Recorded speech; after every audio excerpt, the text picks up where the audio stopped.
Bonjour à tous et bienvenue sur ma chaîne YouTube. Aujourd'hui, nous allons réaliser ensemble une sauce japonaise. Mais attention, il ne s'agit pas d'une sauce que vous allez retrouver dans les restaurants japonais au Japon, mais plutôt une sauce que vous allez retrouver dans les restaurants japonais en Occident.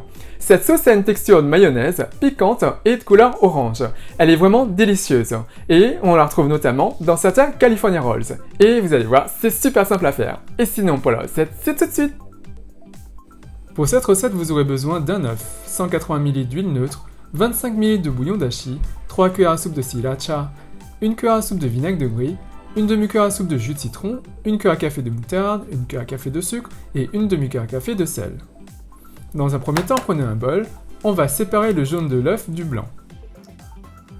On transvase d'un côté de la coque à l'autre. On pourra garder le blanc pour faire de la mousse au chocolat ou de la meringue par exemple, rien n'est perdu. Voilà, et on met le jaune de côté. On ajoute maintenant le sucre, le sel, le vinaigre de brie, le jus de citron, on ajoute la moutarde, voilà, et on mélange le tout au fouet.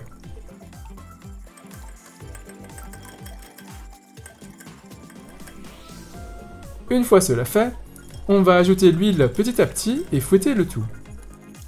Il est important d'ajouter de l'huile par petites quantités et lentement pour émulsionner le tout. On peut faire cela à la main, mais ça va vous demander pas mal de temps et beaucoup d'huile de coude. Sinon, le plus simple est de le faire au fouet électrique par exemple. La mayonnaise qu'on souhaite obtenir n'est pas une mayonnaise classique, mais une mayonnaise japonaise de style Kewpie mayonnaise. Donc légèrement liquide et de couleur plus claire. Mais pour le moment, la texture vers laquelle on doit se rapprocher est une mayonnaise de type classique. Donc, on continue à fouetter.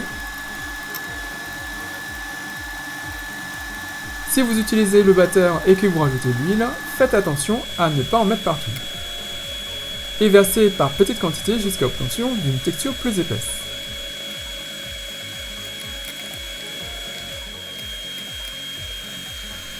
Vous voyez comment ça s'épaissit ? Et maintenant, on verse le reste de l'huile.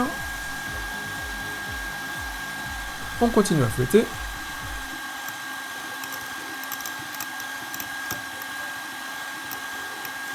Et voilà, on a maintenant une texture de mayonnaise épaisse et qui a de la tenue.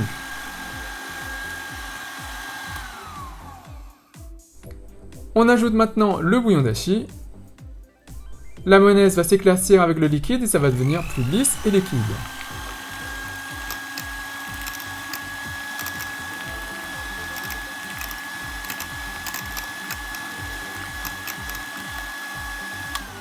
Vous voyez, c'est moins épais.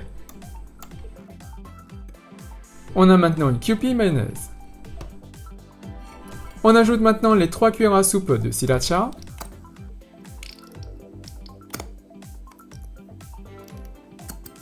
On mélange un peu avant d'activer le fouet, c'est du piment donc on va éviter que ça nous éclabousse dans les yeux. On fouette maintenant le tout pour que ce soit bien homogène.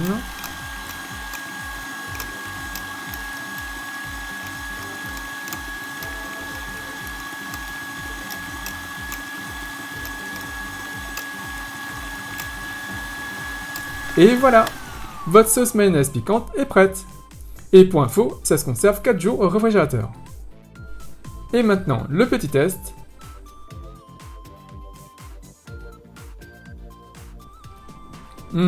C'est super bon. J'ai hâte de préparer des makis ou de tester ça avec des coloquets. Et il me reste plus qu'à vous souhaiter une bonne dégustation.